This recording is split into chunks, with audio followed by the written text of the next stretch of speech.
Les cartes de vœux à nouveau tendance. Dans votre édition des locales, nous nous rendrons chez un éditeur périgourdin qui se félicite de ce retour aux traditions.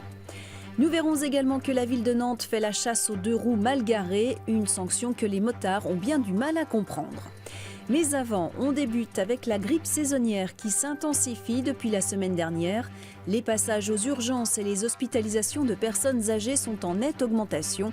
Dans le Var, département particulièrement touché, SOS Médecins est submergé d'appels. SOS Médecins, bonjour. Les appels se succèdent. SOS Médecins, bonjour. Depuis 2 semaines, les standardistes sont débordés. D'accord, elle n'est pas en détresse au niveau respiratoire? SOS Médecins fait face à une suractivité exceptionnelle.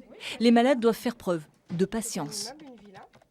Il peut y avoir une demi-heure comme 3 heures d'attente, madame. Il faut être patient, à tout moment, le médecin passe. Je vous en prie, une bonne journée, au revoir.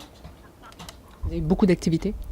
Énormément, oui. Les gens ont du mal à nous joindre et on essaye de réguler les appels, que les gens attendent le moins possible avec la consultation. Là, la consultation est pleine, donc on ne peut plus proposer de rendez-vous. Il y aura une consultation ce soir à 20h. L'épidémie de grippe a presque un mois d'avance par rapport aux années précédentes. Conséquence, SOS Médecins a enregistré jusqu'à 650 visites par jour dans le Var. Alors vous avez de la fièvre depuis 2 jours. Vous toussez. Oui. Vous mouchez. Oui. Et envie de dormir toute la journée. Oui. Eh bien, bienvenue au club. On est en plein pic d'épidémie? Ah oui, c'est que ça. C'est que les mêmes symptômes que ces jeunes filles. C'est toute la journée, épidémie de grippe. C'est violent. Cette année, moi, ça fait presque 11 ans que je suis médecin. J'avais jamais vu une telle violence au niveau des symptômes. À quelques kilomètres de là, dans le centre de Toulon, dans le cabinet de ce médecin généraliste, même constat. Ici, un patient sur 3 vient pour des symptômes grippaux. Seule solution pour éviter que l'épidémie ne se propage. Il faut ouvrir les fenêtres, il faut aérer les pièces et il ne faut surtout pas rester sous la couette, tout fermer et attendre que ça se passe. Parce que c'est là que les complications sont considérées comme les plus importantes. Et puis bien sûr, bien se laver les mains et éviter tout contact avec les plus fragiles, comme les bébés et les personnes âgées. Nantes part en guerre contre les 2 roues qui stationnent sur les trottoirs et les zones piétonnes. Les scooters et les motos mal garées sont désormais verbalisés. Une décision prise après des années de tolérance. Les motards ne décolèrent pas. À Nantes, la chasse aux 2 roues mal garées est ouverte.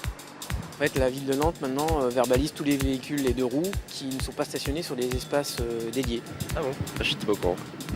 C'est nouveau? C'est nouveau depuis octobre 2016. Motos et scooters doivent stationner sur des emplacements dédiés. Vous savez que vous êtes en infraction là? Oui, je le sais bien. Malheureusement, il n'y a pas assez de place de stationnement pour que je puisse aller au troquet ou aller voir mon assurance qui est juste à côté. Je savais que normalement les motos ne se garent pas là, mais moi la police elle m'a dit de me garer là parce qu'il y avait déjà plus de place ailleurs. Donc ils m'ont dit vous garez juste derrière ici, vous ne gênerez pas.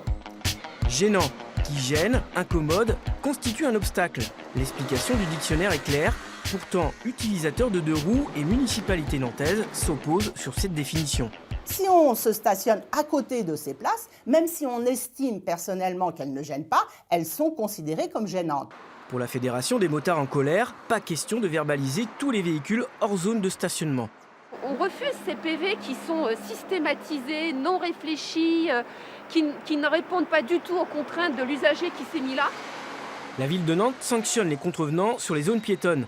En contrepartie, 250 places de parking supplémentaires ont été créées, mais ces emplacements sont parfois inadaptés. C'est très compliqué parce que vous voyez par exemple cette place-là, quand j'ai voulu ressortir, j'ai tapé ma valise, je risquais de basculer. Moi, j'ai pas de ce qu'on appelle des béquilles centrales comme un scoot, donc ma bécane, elle penche. Motards et élus se retrouveront pour faire le point. D'ici là, les usagers devront continuer à cohabiter sur l'espace public. Vous avez jusqu'au 31 janvier pour souhaiter une bonne année à votre entourage. À l'heure des SMS et des mails, les cartes de vœux résistent. En Dordogne, un éditeur constate même une augmentation de ses ventes par rapport à l'année dernière. À l'heure des messages numériques pour la bonne année, les cartes de vœux nous emmènent dans un tout autre univers.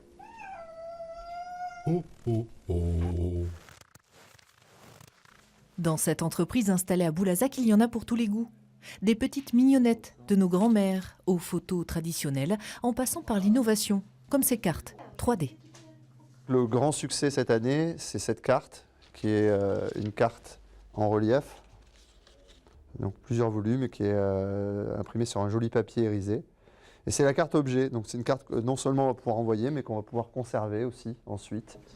Longtemps boudé par les nouvelles générations, l'envoi d'une carte pour les fêtes de fin d'année semble de nouveau avoir le vent en poupe. 10% de ventes en plus que l'an passé pour cet éditeur périgourdin. Je pense qu'il y a une lassitude aussi par rapport au SMS, la banalisation, les messages très stéréotypés. C'est une attention particulière qui va être apportée. Puis c'est aussi le phénomène de la carte cadeau, le supplément cadeau. Les gens souvent ne se font plus de cadeaux à partir d'un certain âge, donc ils vont s'envoyer une jolie carte pour les fêtes ou pour la bonne année. Alors justement Jérôme, je veux que tu travailles 8 visuels. Donc 8 références. Et dans l'atelier de création, on travaille déjà aux vœux de l'année prochaine.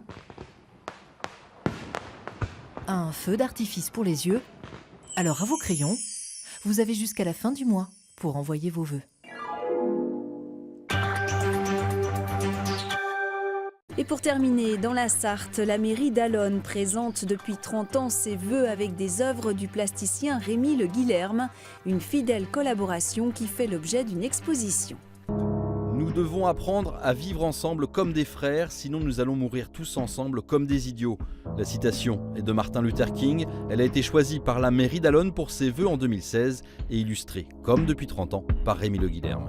Malgré les apparences, ce n'est pas une photo qui a été faite d'un seul coup, quoi. C'est tout un travail géométrique, si je puis dire. C'est-à-dire qu'il a fallu photographier les gens sur un itinéraire pour les avoir à partir d'un point haut, pour les avoir dans des angles différents. Et ensuite les assembler au millimètre près. Le principe est le même depuis 3 décennies. L'artiste reçoit la citation du maire à mettre en exergue sur sa carte de vœux. Il a ensuite 3 mois pour cogiter son image, éliminer les idées, prendre les clichés et réaliser l'ensemble. On m'a demandé de faire l'artiste, c'est-à-dire de créer à partir de cette volonté de la ville d'exprimer quelque chose, ma propre vision de cet engagement qui était diffusé. Voilà.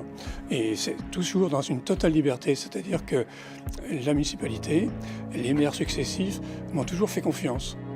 L'exposition, présentée dans le hall de la mairie d'Allonnes, retrace ses 30 ans de concubinage artistique et politique, 30 ans de fidélité aussi à un créateur et à la culture en général.